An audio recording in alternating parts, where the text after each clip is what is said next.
ભાઈ બિચારોજી દવાખાને ગયો ને ડોક્ટર સાહેબ એવું પૂછ્યું, સાહેબ બોલો ભાઈ શું થાય છે એવું કીધું કે માણા ગળગળો થઈ ગયો કે સાહેબ 40 વર્ષની ઉંમરમાં તમે પેલા એવા મળ્યા મને. આમાં શિવરંજની વગાડો તો ધીમી ધીમી હો.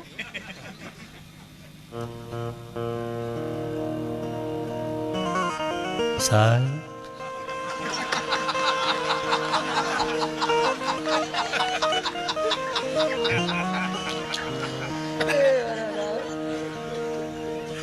સાહેબ 40 વર્ષની ઉંમરમાં ચાલુ રાખો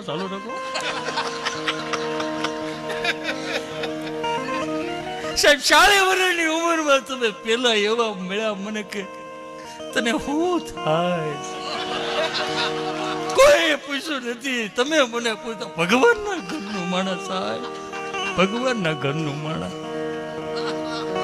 બહુ નો વગાડતો રોવાય. ભાઈ બિચારોજી